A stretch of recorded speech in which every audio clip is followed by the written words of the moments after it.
নেপালের এক অন্যতম দর্শনীয় এবং জাগ্রত মন্দির মূল কামনা নিস্তব্ধ প্রকৃতির অন্দর মহলে প্রবেশ করে নদী এবং অজস্র পাহাড় পেরিয়ে এ মন্দিরের অবস্থান।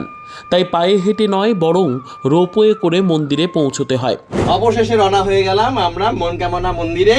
সকলের মনোকামনা যাতে পূর্ণ হয় এমন একটা মনের ভেতরে একটা অনুভব নিয়ে আমরা যাচ্ছি। সবার ভেতরে একটা মন কামনা রয়েছে, যার জন্য ছুটে আসা।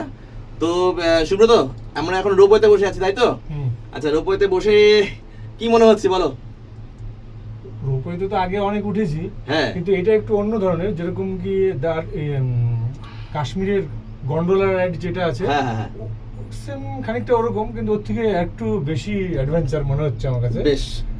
সাইডের সিনারিগুলো খুব সুন্দর, একদম হ্যাঁ, নদীর হ্যাঁ। উপর দিয়ে চলে যাচ্ছে পাহাড়ের টপে, তো একটা আলাদা এক্সপিরিয়েंस। एकदम एकदम एकदम। और ये प्रीतम भैया क्या बोलेंगे? नदी का नाम तो त्रिशूली है कि नहीं? त्रिशूली है। और कैसे लग रहा है बोलो? बहुत अच्छा लग रहा है। हम लोग का तभी नेपाल भ्रमण खत्म होने वाला है। जी जी जी, मैंने यहाँ पे पहले भी किया था। अच्छा अच्छा अच्छा। लेकिन इतना ये टिकट काउंटर में जो था, हाँ हाँ, कुछ अदल बदल हो गया। अच्छा। यहाँ जो है ये केबल कार का सिस्टम, वो तो यही है, ऐसे यही है, लेकिन टिकट बहुत ज्यादा टिकट में थोड़ा ऐसा होता थोड़ा है, महंगा है थोड़ा। थोड़ा ये ऐसा है, सिर्फ बाहर के लोग के लिए नहीं, नेपाली लोग के लिए 750 से ज्यादा ले रहे हैं। वो तो ज्यादा ही होगा। एक मंदिर को दर्शन करने के लिए इतना ये एक्चुअली मंदिर का नहीं है, it would be misunderstood for you. ये मंदिर का नहीं है, केबल कार का है। अच्छा। और हम हाफ एन आवर ये यात्रा करते हैं तो इतना लेना ही पड़ता है शायद ही। ठीक ठीक ठीक, एकदम एकदम। तब तो वो लोग भी चल सकते हैं, একদম। इसीलिए उन लोगों ने थोड़ा ज्यादा चार्ज किया নিশ্চয়ই। है शायद। যাক, খুব ভালো লাগছে যে আমাদের যাত্রাটা শুরু হয়েছিল পশুপতিনাথ দিয়ে এবং যাত্রাটা শেষ হচ্ছে মনকামনা দিয়ে। মানে শুরু আর শেষটা দুটোই কিন্তু মন্দির বা পূজার একটা ব্যাপার রয়েছে আর কি। এটা খুব ভালো লাগছে আর কি। যাই হোক, আমরা আরো কিছু দেখানোর চেষ্টা করবো। এখন তো সবাই শুরু হচ্ছে, সঙ্গে থাকুন। তবে এই যাত্রাটা কিন্তু বেশ রোমাঞ্চকর এবং আনন্দদায়ক। মনোকামনা মন্দিরটি নেপালের গোর্খা জেলায় অবস্থিত। এটি পার্বতীর অবতার হিন্দু দেবী ভগবতীর পবিত্র স্থান। মনোকামনা শব্দটি দুটি শব্দ মন থেকে এসেছে, যার অর্থ হল হৃদয় এবং কামনা অর্থ ইচ্ছে। কথিত আছে যে এখানে কেউ যদি মন কামনায় হৃদয় দিয়ে কোনো ইচ্ছে করে তাহলে অবশ্যই তা পূরণ হবে। তাই এই মন্দিরের দেবীকে ইচ্ছে পূরণকারী দেবীও বলা হয়। কাঠমান্ডু উপত্যকা থেকে বাসে 104 কিলোমিটার দূরে এবং পোখরা থেকে বাস বা গাড়িতে 3 থেকে 4 ঘন্টা দূরে। সেখান থেকে আবহাওয়া ঠিক থাকলে আমরা মনসালু এবং অন্নপূর্ণা হিমালয়ের স্পষ্ট দৃশ্যও দেখতে পাই। গোর্খা শহর থেকে 12 কিলোমিটার দক্ষিণে এবং সমুদ্রপৃষ্ঠ থেকে 1302 মিটার উপরে অবস্থিত এই মন্দিরটি। একদিকে নেপালের অন্যান্য জেলার মানুষ এই মন্দিরের দেবীদের পুজো করতে আসেন এবং ভগবতীকে ইচ্ছে পূরণকারী দেবী জেনে ইচ্ছে পূরণ করতে আসেন। বিদেশ থেকেও মানুষ ছুটি কাটাতে বা অবসর সময় কাটাতে মনোকামনা মন্দির পরিদর্শন করতে আসেন। মন্দিরের লাইন অনেকটাই দীর্ঘ হয়। লাইনে দাঁড়িয়ে এই প্রাচীন সুদৃশ্য মন্দিরটি নানানভাবে মুগ্ধ করবে আপনাকে। মন্দিরের সামনে থাকা সাধু সন্তদের কাছ থেকে এর সংক্ষিপ্ত ইতিহাসও জেনে নিতে পারবেन। 400 वर्ष भयो, 450 वर्ष भयो। अच्छा। मनोकामना उत्पत्ति भएको अनि मन्दिर बनेको नारायण शाहले बनाएको। अहिले कति साल हुनुभयो? 20 वर्ष भयो। र यहाँ उनले जे हामीले जे सोचेको छ, जे अध्यक्ष छ, जे मागेको छ सोही पनि दिन्छ। मन्दिर त यति राम्रो निर्माण भएको थिएन पहिले, केबल कार नहुँदा कम्ती चलिरहेको हो नि। अहिले पनि अब केबल कारले गर्दाखेरि चल्छ, चल्नु त चल्नु त होइन। মন্দিরে বিগ্রহ দর্শন করে হাতে প্রসাদ নিয়ে মনোকামনা জানিয়ে দেবী ভগবতীকে প্রণাম করে ফিরে আসুন আবার নিজেদের সাময়িক আস্তানায়। প্রয়োজনে সেখানে একদিন থেকেও যেতে পারেন, কারণ সেখানকার প্রাকৃতিক পরিবেশ কিন্তু অসাধারণ সুন্দর।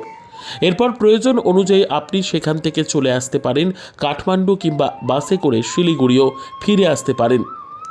মনোকামনা মন্দির হলো একটি হিন্দু মন্দির যা দেবী ভগবতী পার্বতীর অবতারকে উৎসর্গীকৃত এবং এটি 1678 সালে আরমান রায়মাঝি দ্বারা প্রতিষ্ঠিত নেপালের গন্ডাকি প্রদেশের গোর্খা জেলার মানকামানা গ্রামে অবস্থিত। দেশ বিদেশের লক্ষ লক্ষ মানুষের এই মন্দিরে আসার অনেক কারণ আছে। অনেক বিবাহিত দম্পতি এখানে তাদের দীর্ঘ জীবনের জন্য, ছাত্রছাত্রীদের পড়াশোনার সাফল্যের জন্য, ব্যবসায়ীদের ব্যবসায়িক সাফল্যের জন্য ইত্যাদি পূজা করতে আসেন। মনোকামনা মন্দিরে পৌঁছানোর দুটি বিকল্প আছে, যেমন কেবল কার অর্থাৎ রোপওয়ে অথবা পায়ে হেঁটে। সবুজ পাহাড়ের মধ্যে দিয়ে 4 ঘন্টা পায়ে হেঁটে আমরা মনকামনা মন্দিরে পৌঁছে যাওয়া যায়। এতে অ্যাডভেঞ্চার হলেও ক্লান্তি আসে শরীরে। গোর্খা বাজার থেকে ট্রেক প্রেমীদের জন্য এটি সেরা স্থান হয়ে উঠেছে। মন্দিরে পৌঁছানোর সবচেয়ে সহজ উপায় বা সেখানে পৌঁছানোর সর্বোত্তম সমাধান হলো কেবল কার, যা সময় মতো মন্দিরে পৌঁছানোর জন্য খুবই কার্যকর এবং আরামদায়ক উপায়।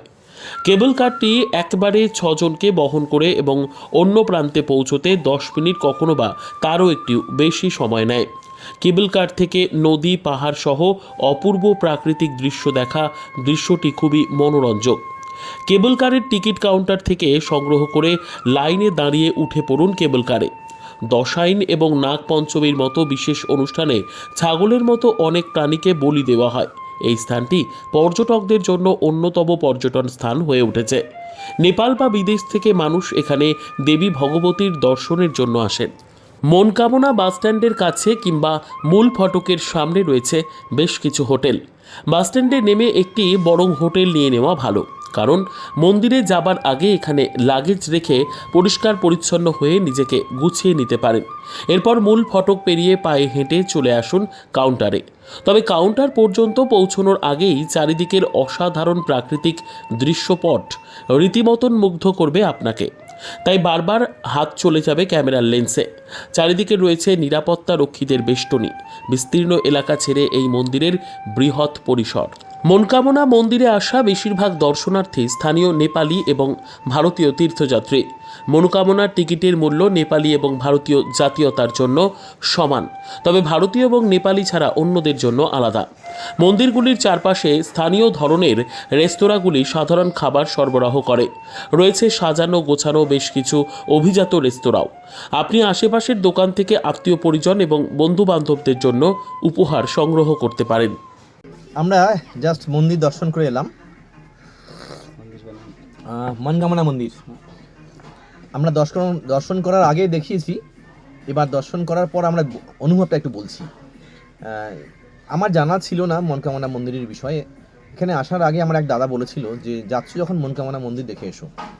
এইটার অবস্থানটা কোথায়? আমরা প্রথমে কাঠমান্ডু এলাম, কাঠমান্ডু থেকে পোখরা যাওয়ার পথে পড়বে। তো আমরা কি করলাম, কাঠমান্ডু থেকে পোখরা চলে গেলাম। পোখরাতে 2 দিন কাটিয়ে পোখরা থেকে আজ ফিরছি। পোখরা থেকে 93 কিলোমিটার, বাস আছে, ছোট গাড়ি আছে, সব কিছুই আছে। 93 কিলোমিটার, মোটামুটি 3 ঘন্টা, 3 থেকে 3.5 ঘন্টা লাগবে। রাস্তা খুব একটা ভালো নয়।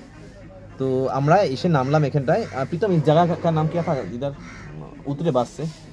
वो मुंगलिन था। मुंगलिंग उसको कुरिंग टार भी बोल सकते हैं हम, और मनकामना भी बोल सकते हैं। কেউ মনকামনা বলছে আর কেউ মুংলিং বলছে। তো সেখানটা আমরা এসে উঠলাম, একটা হোটেল নিলাম। সেখানে হোটেলের আমরা যেহেতু আজকে রাতেই আমরা চলে যাব। কীভাবে যাব? রাতে পোখরা থেকে যে বাসটা একদম সোজা काठमांडू হয়ে काकरपीठा যাবে। तो वो तो काठमांडू जाएगा ना? पोखरा नहीं, काठमांडू से आया। कौन सा? ना जिस बस में हम लोग जाएंगे। काठमांडू से काकरपीठा जा रहा है वो बस। वो अच्छा, हाँ। वो तो काठमांडू जा रहा था जिस बस से हम आए। अच्छा। तो ये काकरपीठा जाएगा। काकरपीठा जाएगा। তো আমরা এই শিলিগুড়ির বাসটা ধরেছি। শিলিগুড়ির বাসটা ধরে আমরা এখন সোজা চলে যাব কাঠমান্ডুতে রাত্রি 7টার সময়। অর্থাৎ আপনি যদি সকালবেলা পোখরা থেকে রওনা হয়ে এখানে এসে হোটেল নিয়ে ফ্রেশ হয়ে যদি পুজো দিতে যান, পুজোর ডালি কিনে মন্দিরে চলে গেলেন, দেখে ছবি তুলে সব কিছু করে আপনি কিন্তু আবার মন্দিরের পাশেই এই যে আমরা চা খাচ্ছি, চাটা খেয়ে আমরা আবার হোটেলে গিয়ে খাবার খেয়ে রেস্ট নিয়ে তারপরে আমাদের 7টার সময় বাস। আমি কেন বললাম যে আপনাদের সুবিধা হবে, মানে পোখরা থেকে সুবিধা হয় ফেরার সময়, কিন্তু কাঠমান্ডু থেকে এখানটায় নেমে পোখরা যাওয়াটা একটু অন্যরকম হবে। যাই হোক, তো সুব্রত মন্দিরের কোন ব্যাপারটা খুব মানে ভোলা যাবে না, ভালো লাগবে ভীষণ। মন্দিরটা অ্যাকচুয়ালি নামটা শুনেই বোঝা যায় যে মন্দিরটা কী নিয়ে। তো এখানে একটা প্রচলিত আছে কি যে এই মন্দিরে যে কিছু করে কামনা করে সেটা পুরো হয়, কিংবা পুরো হলে এখানে কিছু দান করে যায়, এরকম একটা দেখলাম অনেকেই পাঠা বলে দিচ্ছে, অনেকে পায়রা ছেড়ে দিচ্ছে। পায়রা ছেড়ে দিচ্ছে। তো এরকম আছে, তার মানে কিছুকের মনের ইচ্ছা পূরণ হচ্ছে বলেই ওগুলো হচ্ছে। তো এটা মানে প্রচলিত এখানটায়। মন্দিরটা খুব সুন্দর, অনেক 500 বছরের পুরনো মন্দির এটা। একটা প্রাচীনত্ব আছে একটা। হ্যাঁ, এটা সুন্দর লাগলো। একদম একদম। আর টোটালি নেপালে যতগুলো মন্দিরে ঘুরলাম, সবগুলো মন্দিরের স্ট্রাকচারটা খানিকটা একই পশুপতির type-এর। মতন। হ্যাঁ, পশুপতি পশুপতির মন্দিরের মতো। আর হচ্ছে সবকিছু ভালো সুন্দর। লাগলো। আচ্ছা। এখানের ব্যবস্থাটাও সুন্দর আছে, সবকিছু সিস্টেমটা একদম। সুন্দর। প্রীতম कुछ बोलो। मनकामना मंदिर जहाँ पे हम आएंगे कुछ विश लेके आएंगे। मनकामना में मन का कामना पूरा होना जी। चाहिए, और वो विश पूरा होगा वो लेके हम आएंगे। सबका वही सोच के आता है, और मनकामना पूरा होता है भी है, और सभी का वही कहना है। एकदम एकदम। फिर थोड़ा मंदिर में जो व्यवस्थापन था पहले कुछ बरस आगे, वो थोड़ा बदल गया कुछ। फिर भी वो तो डेवलपमेंट हुआ है, डिक्लाइन नहीं हुआ है, डेवलपमेंट हो रहा है, कुछ नया काम हो रहा है। फिर भी अच्छा ही है। मनोकामना सब दर्शन करने के लिए आइए। আমাদের সকলের এবং আপনাদের সকলের জন্য আমরা প্রার্থনা করছি, যারা আমাদের আত্মীয় পরিজন, নিকটজন, বন্ধু, সকলের মনোকামনা যেন পূরণ হয়। আমরা মনোকামনা মায়ের কাছে এই প্রার্থনা রেখে আমরা আমাদের এই যে ব্লগ আমরা শেষ করছি। আমরা এই তথ্য, হ্যাঁ, নেপাল জার্নির ব্লগ। তো আশা করি ভালো লাগবে, এবং নেপাল আসলে পরে আমাদের এই বিষয়টা যদি ইউটিউবে দেখেন তাহলে হয়তো অনেকটাই ক্লিয়ার হবে বিষয়টা।